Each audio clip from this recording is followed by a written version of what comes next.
Qu'est-ce qu'un tempérament colérique, qu'on appelle aussi le bilieux? Dans cette vidéo, je vais tenter de vous donner des éléments clés sans faire des listes à rallonge et donner trop d'éléments compliqués. Vraiment des éléments clés pour que vous puissiez comprendre qu'est-ce qui caractérise le bilieux et voir si vous avez en vous un élément prédominant feu.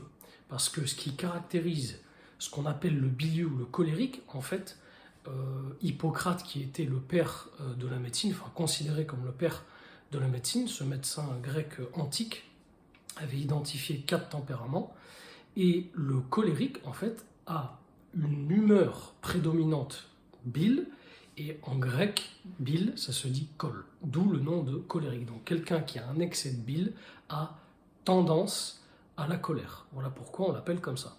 Donc on va voir dans cette vidéo les traits psychologiques, les traits morphologiques et les traits physiologiques. Voilà. Donc, au niveau psychologique, on l'a dit, le colérique, il a dans ses déséquilibres émotionnels, quand il stresse, quand il a peur, quand il se sent pas bien, quand ça va pas dans son sens, son tempérament, sa réaction se manifeste par de la colère, de l'irritabilité. Il s'emporte facilement. Sa réaction, elle est immédiate, elle est visible, il explose tout de suite. Voilà. C'est le feu qui s'exprime, cette espèce de bile qu'il a au niveau du foie qui surchauffe et qui le fait exploser de colère. Et il va avoir une tendance, dans ses déséquilibres ou dans ses défauts, comme on dit, tendance à l'autorité, il va être agressif, il va manquer de tact. Voilà, il va être un petit peu dans le combat, il va être irritable, agressif, combatif, ça va être vraiment ce qui va le caractériser. Dans ses qualités, ça va être quelqu'un qui est dans l'action, c'est un homme ou une femme d'action. C'est le feu qui le caractérise, donc c'est carrément le feu de l'action. Il aime tout ce qui est défi, il aime faire des choses, mener plusieurs projets, entreprendre, il est ambitieux, il est déterminé, il est énergique. C'est quelqu'un qui a une grande énergie. En général, on le caractérise par le chef d'entreprise, ou alors c'est aussi le sauveur, le justicier, ou l'athlète, ou le guerrier. Hein, c'est un petit peu l'archétype du milieu. Donc, cette énergie de feu qui l'anime, c'est vraiment l'action. C'est quelqu'un qui est tourné vers l'extérieur. D'ailleurs, il est extraverti, il va facilement vers les autres au niveau de ses tendances relationnelles. C'est un type qui est logique, qui est analytique, qui est quand même assez rationnel, bien qu'il a un côté intuitif. Au niveau morphologique, on voit un bilieux à son regard. Il a un regard qui est franc, qui est perçant, qui est énergique, il est déterminé, il vous fixe du regard, il lâche pas, il a vraiment un regard qui est perçant, le bilieux. On voit d'ailleurs le feu, le bilieux, il a son élément qui se manifeste dans les yeux, et c'est quelqu'un qui a tendance à voir les choses avant tout le monde. Voilà. Il a une silhouette qui est en général de taille moyenne. Il peut être un petit peu élancé aussi, et il a quand même une certaine musculature naturelle. Il est quand même assez développé naturellement, il a des muscles assez secs, hein, puisque n'oublions pas que son élément feu, c'est le chaud et le sec. Et il a quand même des traits assez anguleux et saillants, voire carrés. Une mâchoire carrée, il a les traits du visage qui sont quand même assez carrés, secs. Au niveau de sa physiologie, c'est quelqu'un qui a plutôt chaud. Hein. En général, il a une bonne température corporelle, il n'est pas frileux, bien qu'il quand même il préfère le chaud, mais il supporte bien le froid. Voilà. Il a une peau qui est chaude et sèche, comme le feu. Il a un bon appétit, en général, il peut manger de tout. Il est plutôt sensible au niveau digestif, au niveau du foie. Et c'est pour ça que quand il abuse d'éléments feu, d'éléments forts, comme les épices ou l'alcool, des choses qui vont lui créer une surchauffe, il va avoir par exemple des brûlures d'estomac, il peut faire des diarrhées, il pourrait même faire des hémorroïdes, des maladies de peau, un eczéma ou un urticaire qui va sortir. Ça peut être aussi des inflammations au niveau des nerfs et des articulations, des tendons. C'est les maladies de feu qui vont s'exprimer en lui, en fait. Voilà. Il a un bon sommeil qui est récupérateur. Et c'est le tempérament qui a la plus grande énergie. Il est capable d'accomplir beaucoup de tâches. Et s'il est fatigué, c'est vraiment qu'il a trop tiré sur la corde, comme on dit. Voilà. Donc c'est vraiment ce feu qui l'anime, qui le tourne vers l'action. C'est vraiment l'action. Le milieu, il faut retenir, c'est l'action. Et dans ces tendances pathologiques, c'est la colère, vraiment l'irritabilité, l'impatience au niveau émotionnel, et toutes les maladies de feu. Au niveau des qualités, c'est quand même quelqu'un sur qui on peut compter, il travaille vite, il travaille bien, il est carré dans ce qu'il fait, il est ordonné, il est discipliné, il aime l'ordre, il aime que les choses soient faites dans les règles.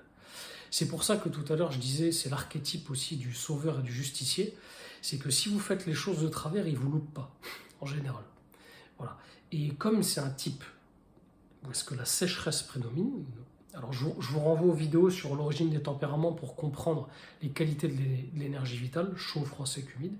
Mais dans le sec, c'est quelqu'un qui va être rancunier, il va ressasser, ça va le toucher profondément, les choses. Voilà. Donc, mais c'est aussi, dans ses bons côtés, la rigueur, la méthode, l'organisation, faire les choses dans les règles carrées. Et c'est pour ça qu'on retrouve ça au niveau de sa morphologie. Des muscles assez secs, une charpente osseuse qui est assez anguleuse. Voilà ce qui caractérise le bilieu. Là, on est vraiment dans le bilieu pur. En général, je pense pas il n'y a pas de tempérament à 100%, un feu à 100%, ça n'existe pas. On a les 4 éléments en nous, mais parfois il y a vraiment des fortes prédominances chez des individus et qui fait que ça saute tout de suite aux yeux. Voilà. Mais en général, on partage 2 ou 3 éléments, et le but c'est d'essayer de trouver celui qui prédomine en nous, dans le but d'essayer d'équilibrer ou d'adopter une hygiène de vie ou un mode de vie qui est plutôt conforme à nos tendances naturelles.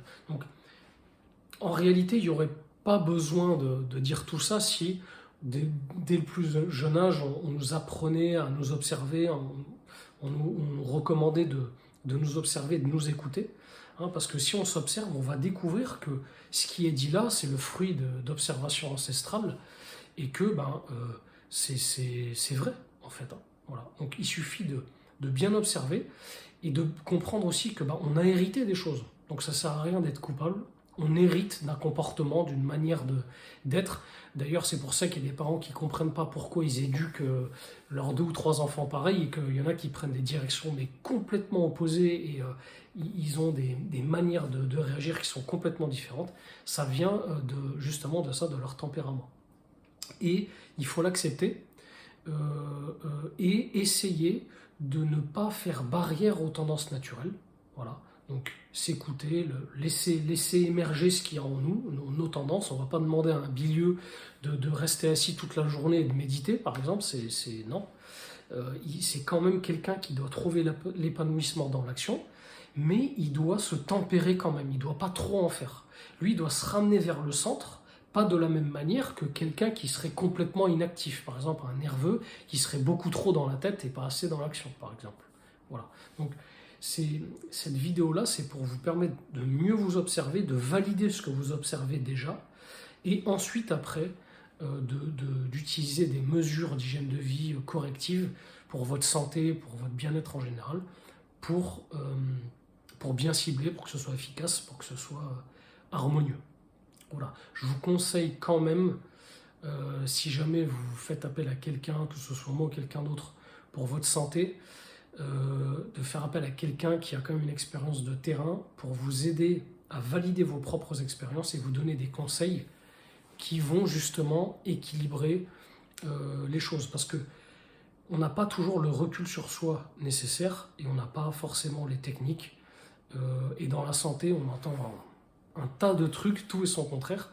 La clé, elle se trouve justement dans la compréhension de son fonctionnement d'abord, en premier lieu, et ensuite dans les mesures qui vont être adaptées à nos déséquilibres.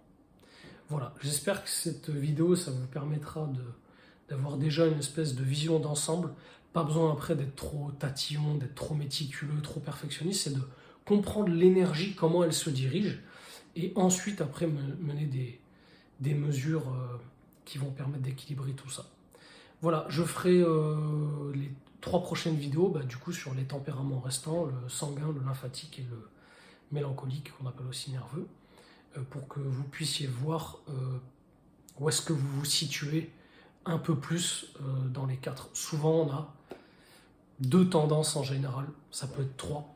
C'est rare qu'on ait vraiment qu'une seule tendance qui s'exprime à fond, mais c'est possible. Voilà. Je vous dis à bientôt dans de futures vidéos.